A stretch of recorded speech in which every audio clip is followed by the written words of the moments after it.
Hello and welcome to my new video. For those who don't know me, my name is Frederick and I'm starting a world tour to study urban challenges around the world. Today I'm in the city of Bordeaux and we will be studying gender equality in the city.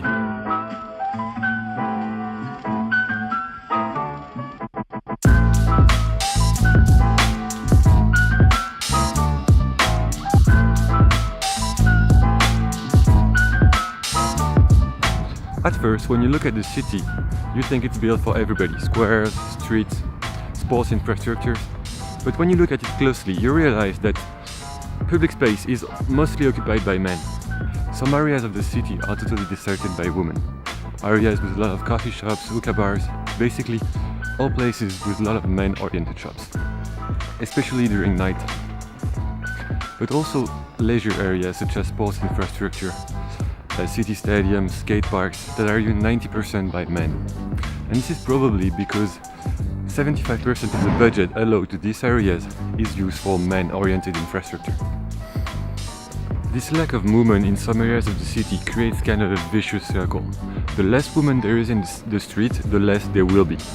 The fact that women are outnumbered in the city makes them more vulnerable and creates a feeling of insecurity. 100% of women in France have been harassed physically or verbally in public transportation. 40% of them are scared to go to some places of the city that they find dangerous, for example train or metro stations. And 25% think that the street is a dangerous place. They feel scared to wear skirts and prefer to wear jeans and try to not look at strangers on the street. All of these numbers are not from my expertise, they're from the French government database, and they are quite impressive. And what we realize is that the size of the city for women is much smaller than the size of the city for men. This is not a new topic. Gender studies in public space started a few decades ago. But these past years have been much more intense and we're starting to see much more action. In the city of Bordeaux, the Council of Sustainable Development worked on an integrated method to better understand gender disparities in the city and find solutions. In order to know more about it, I'm going to meet someone who participated in its making.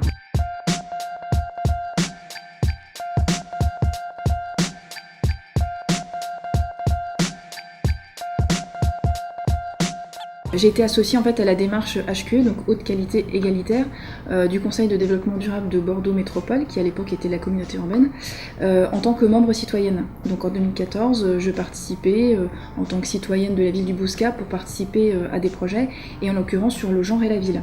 Donc la première étape du projet a été vraiment d'acculturer en fait le groupe, puisque je n'étais pas seule, on était plusieurs en fait membres du Conseil de développement durable à y participer.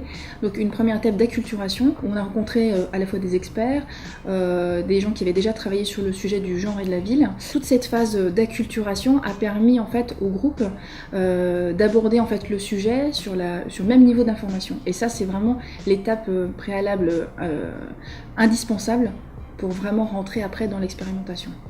Donc la démarche participative a été initiée en 3 étapes, et la première a consisté à associer donc les habitants du quartier en faisant une analyse cartographique en fait de la place Jean Jaurès, en analysant finalement les trajets qui étaient les plus souvent empruntés à la fois par les femmes et par les hommes.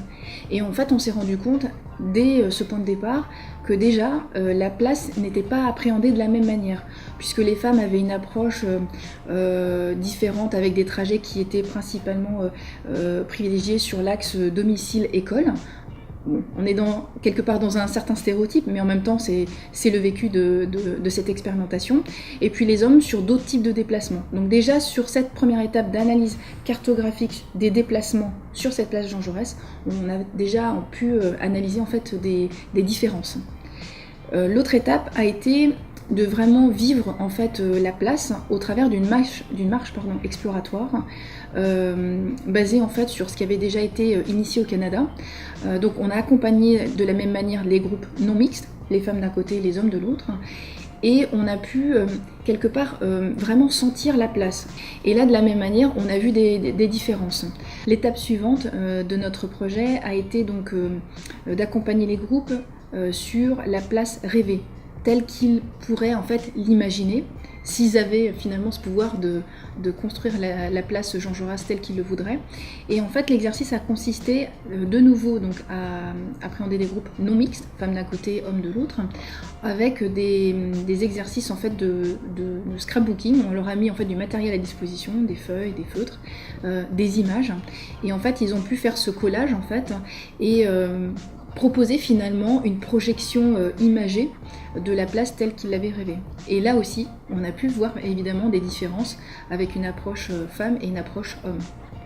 Et donc, la dernière étape a été finalement une démarche plutôt prospective où finalement on a rassemblé toute en fait, cette matière à la fois de cartographie, de commentaires liés à la marche exploratoire, des dessins qui ont été produits et on a eu un échange en fait avec à la fois AURBA, avec Bordeaux Métropole, avec évidemment la ville de Mérignac qui était associée également au projet, avec sociologues, ethnologues qui finalement ont permis quelque part de rédiger un rapport et d'établir en fait des préconisations.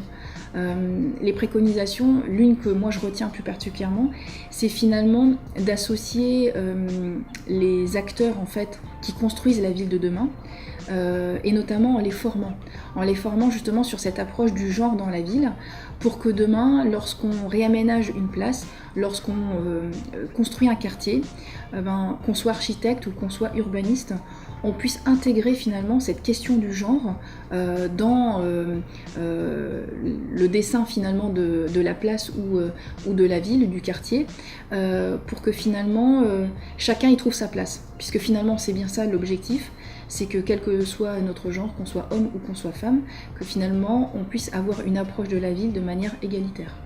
Now that we have seen how to study gender disparities in the city, let's have a look at an ongoing project. For this, we are in Paris.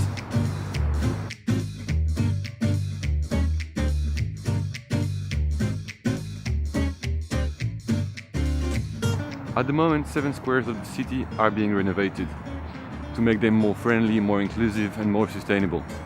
One of them is the Place du Panthéon in the 5th district of Paris.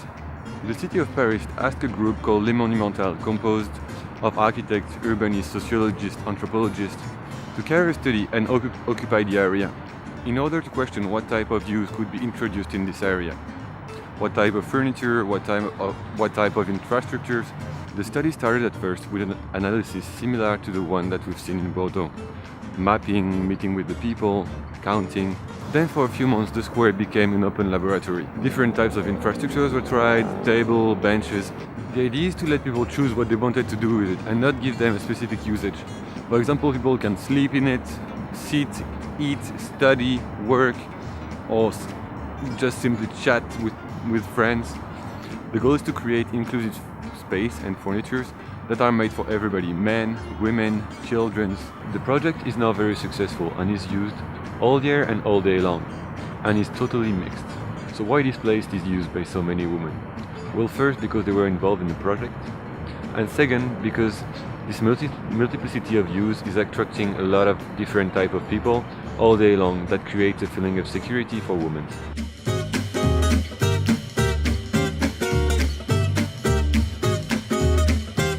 In terms of gender equality, Paris is not the best, but it's not the worst either.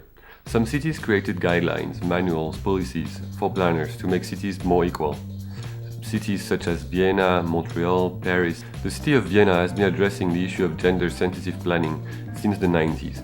From 2005 to 2010, they conducted gender mainstreaming pilot projects, about 50 of them. The idea of gender mainstreaming is basically taking into account gender in public policies. So for example, they added additional lighting in darker streets, they added ramps on stairs so people with strollers could go down. They did a housing project thought and designed by women, and they also redesigned parks with less wide open space and more subdivided areas, and they also added badminton courts and volleyball courts that are much more used by women. Montreal is also a city that is very involved in gender equality, especially since the new mayor is a woman. So she and her team are working to achieve the goal set by United Nations, which is that by 2030, every man, woman, elderly people, people with disabilities will have equal access to safe green areas and public space of the city. To give an example, they created the Between Stop program that allowed women to ask bus drivers to drop them closer to their house. So to conclude this video, I think it's really important to involve women in urban studies, but also in decision making, because them only can know what they need and know what they feel.